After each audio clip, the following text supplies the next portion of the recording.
नाम शिवली है और हिंदुस्तान एक्सप्रेस अखबार से हूँ। सर आपकी जो फिल्में पहले बनी है, कश्मीर फाइल्स, ताशकंद फाइल्स और बंगाल फाइल्स, आमतौर पर लोगों के जहन में एक बात बैठ गई है कि विवेक जी जो है एक खास मकसद से फिल्में बनाते हैं, तो उनको लगता है कि निगेटिव जहन उनका पहले से ही रहता है, इनका मकसद तय है और कैसी फिल्में ये बनाएंगे। पहले आपने बहुत अच्छी फिल्में बनाई, फिर जब ये फाइल वाला सिलसिला शुरू किया आपने, तब लोगों को लगने लगा, पल्लवी जी को हम लोग बचपन से देख रहे हैं, बहुत लोगों को देखा, इनका भी लगने लगा कि दोनों हस्बैंड वाइफ जो है अब इन्होंने तय कर लिया है कि हमें किस तरह की फिल्में बनानी है।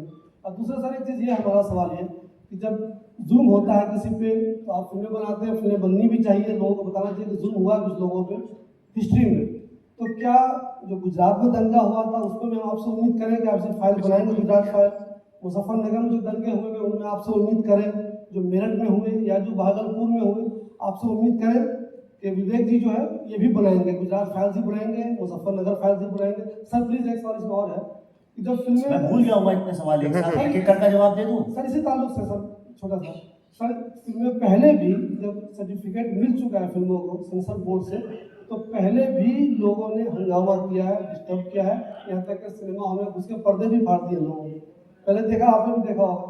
तो अगर बंगाल में ऐसा कुछ हुआ है तो अलग कैसे है? पहली बात तो मैं आपका बहुत धन्यवाद करना चाहता हूं कि आप सारी उम्मीदें मुझसे ही करते हैं। तो मैं एक फिल्म मेकर हूं, भारत का प्रधानमंत्री नहीं।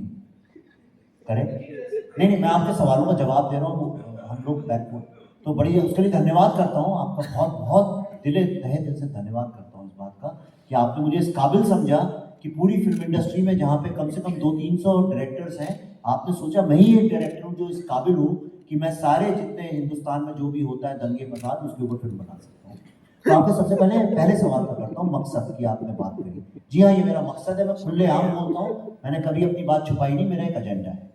मैं as a film maker Bharat के वो छुपे हुए अनटोल्ड स्टोरीज, जिन सत्यों को दबाया गया, आप ताशकंद फाइल्स जब हमने बनाई थी, लोगों को लाल बहादुर शास्त्री जी के बारे में नहीं पता था, हमने उसके दोनों पहलू दिखाए, लेफ्ट और राइट। पल्लवी जी ने तो बल्कि लेफ्टिस्ट हिस्टोरियन का रोल प्ले किया था उसमें, और हमने कंक्लूड नहीं की फिल्म, हमने ये नहीं बोला क्या सही है क्या गलत है। कश्मीर फाइल्स में भी हमने नहीं बोला क्या सही है क्या गलत है, हमने दिखाया, और तीसरा इस फिल्म में भी हमने वही किया है। लेकिन ये हमारा मकसद एकदम क्लियर है, मैं हिंदू सिविलाइजेशन के ऊपर फिल्म बनाता हूँ, इसलिए जो हिंदू हिस्ट्री है उसके ऊपर फिल्म बनाता हूँ। मैं अपने को इस काबिल नहीं समझता हूँ कि मैं इस्लामिक हिस्ट्री या क्रिश्चियन हिस्ट्री के ऊपर फिल्में बनाऊँ। आपका जो सवाल है मैं समझ गया, उसको आप क्या कहना चाह रहे थे। उसके ऊपर बहुत लोगों ने फिल्में बनाई हैं, जैसे कश्मीर में जो इस्लामिक हिस्ट्री है कश्मीर की, उसके ऊपर मनी रत्नम साहब ने फिल्म बनाई है रोजा, उसके ऊपर विशाल भारद्वाज साहब ने बनाई है हैदर।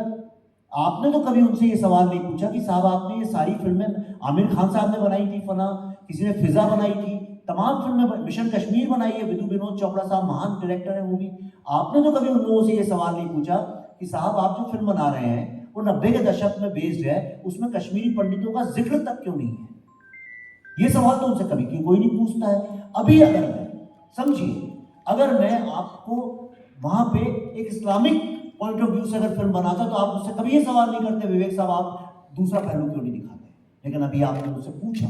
इसका मतलब सबकॉन्शियसली सबके दिमाग में ये बात बैठ गई है कि हिंदुस्तान में हिंदू हिस्ट्री की फिल्में नहीं बननी चाहिए। जब जोधा अकबर बनी तो किसी ने ये सवाल नहीं पूछा कि साहब उस वक्त में तो इतने सारे हिंदू उनके यहाँ काम करते थे और सारी उनकी गवर्नेंस वही चलाते थे, सारे इंटेलेक्चुअल्स वही लोग थे, उनको क्यों नहीं दर्शाया आपने अपनी फिल्म।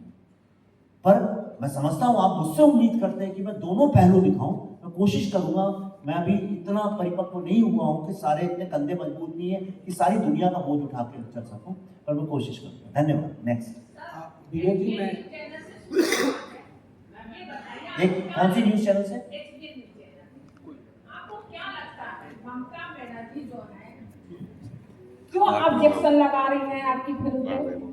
आपको क्या लगता है, आपकी नजर में? मैं इतनी देर जो मैंने बताया लगता है आप सुना नहीं, आप व्हाट्सएप तो नहीं चेक कर रही थी? आप हमें फिर से बता दीजिए आपकी नजर में। फिर से क्यों बता दूं, मैंने इतनी देर तो बताया।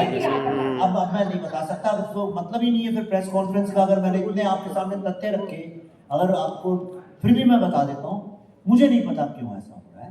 ये आप पॉलिटिक्स, आप भी मीडिया आ गए, इसके आगे शोध करना, रिसर्च करना आपका काम।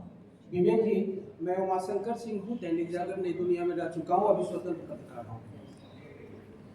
बहुत ही चालाक आदमी है आप, जैसा कि उन्होंने सवाल किया और आपने बड़ा ही चालाकी से कुछ और जवाब दे गए, और यही विवाद आपके साथ चलता है कि नहीं, आप मुझसे स्पेसिफिक सवाल पूछिए, मैं स्पेसिफिक जवाब बिल्कुल दूंगा। बिल्कुल। ऐसा कहा जाता है कि जब से आपने फाइल्स करके फिल्में बनानी शुरू की, तो वर्तमान सरकार के सहयोग में जहां जहां इलेक्शन होता है और इलेक्शन से पहले ही आपकी फिल्में विवाद लेकर ज्यादा से ज्यादा पैसा कमा जाता है और आप अपने चालाकी में सक्सेस हो जाते हैं। ऐसा है क्या?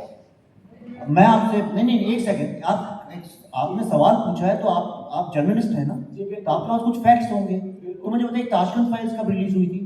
मैंने फाइल, आपने तीनों फाइलों की बात करी। मैं आपको कश्मीर फाइल की भी बात कर रहा हूँ और बंगाल फाइल की भी बात कर रहा और हूँ। आपने कहा आपकी तीनों 2-4 महीने के बाद बंगाल का इलेक्शन है और उसी समय आप बंगाल फाइल लेके आते हैं और अभी आप प्रेस कॉन्फ्रेंस कर रहे हैं और ऐसा लगता है कि आप अपने फिल्मों के रिलीज से ज्यादा सरकार के विरोध में प्रेस कॉन्फ्रेंस कर रहे हैं। ऐसा क्यों लगता है? नहीं, आपने सवाल पूछा, मैं जवाब दूं कि आप फिर मैं बोलूंगा तो आप फिर बोलेंगे क्या? नहीं बिल्कुल नहीं। तो अब मैं जवाब दे सकता हूँ? ठीक है, तो आपके पास एक्चुअली तथ्य नहीं है। आपने जो बोला लोग कहते हैं, ये कौन लोग हैं, कौन कहता है?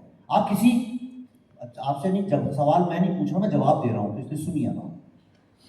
कई लोग कहते हैं, लोग कहते हैं, ये सबसे आसान चीज हो गई, लोग कहते हैं। मैंने आपको एक एक चीज पर्दे पे दिखाई है, ये कौन लोग हैं जो कहते हैं? जो लोग कहते हैं, आपका काम है एज अ जर्नलिस्ट उसका फैक्ट चेक करना। ताशकंद फाइल्स भारत का जो जनरल इलेक्शंस थे उसके इलेक्शंस खत्म होने के बाद रिलीज हुई, इलेक्शंस चालू होने के बाद रिलीज हुई। आप डेट चेक कर लीजिए। कश्मीर फाइल्स यूपी इलेक्शन खत्म होने के बाद जिस दिन रिजल्ट्स आए उस दिन रिलीज हुई, जिस दिन रिजल्ट्स आए। तो इसलिए आपका 2 फिल्मों के बारे में तो आप गलत हैं। तीसरा, बंगाल फाइल्स, अगला इलेक्शन कहां पे है? बिहार में। तो मुझे बिहार फाइल्स बनानी चाहिए थी। बंगाल का इलेक्शन है मार्च में, अप्रैल में है। और अगर मुझे इलेक्शन को कुछ करना होता तो मैं उस फिल्म को फरवरी में रिलीज करता।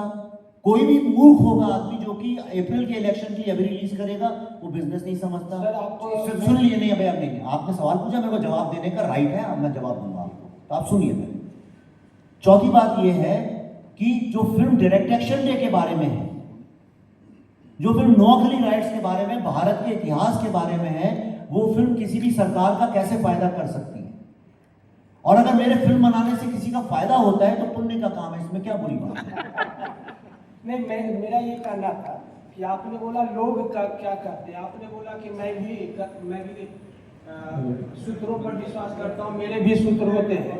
उसी तरह मैं बोलता हूँ कि कौन बोल रहे हैं, तो गोपाल मुखर्जी के पोते शांतनु मुखर्जी बोल रहे हैं, जिनका आधार लेकर आपने फिल्म बनाया है। ये रिकॉर्ड पहली बात तो आपको कुछ पता नहीं है, फिल्म गोपाल मुखर्जी के आधार लेके बनाया नहीं गया। सुन लीजिए ना, पहली बात तो गोपाल मुखर्जी का उसमें मुश्किल से इतना सा एक बिट है, वो भी इंस्पायर्ड कैरेक्टर है। मैं उसके इतिहास में नहीं जाऊंगा।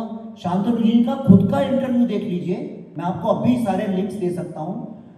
गोपाल मुखर्जी का बीबीसी पे एक इंटरव्यू है, उस इंटरव्यू में जो उन्होंने बोला है हमने सिर्फ उतना दिखाया है। मुझे गोपाल मुखर्जी की जिंदगी, पॉलिटिक्स, उससे कुछ लेना देना नहीं है। ही वॉज अ हीरो, मैंने उनको हीरो की तरह दिखाया है। उनको बंगाल के जो लोग हैं उनको हीरो मानते हैं, मैंने उनको हीरो की तरह दिखाया है। और कल ही मैं उनकी मूर्ति का इनॉग्रेशन करना था कलकत्ता में, इस क्योस के कारण कर नहीं पाया। जिन लोगों ने मूर्ति बनाई थी वो मेरे होटल में आके उसी मूर्ति की फोटो मेरे से कटवा के उन्होंने इनॉग्रेशन किया। सिक्योरिटी के कारण मैं जा नहीं पाया। गोपाल मुखर्जी की मैं काफ़ी रिस्पेक्ट करता हूँ।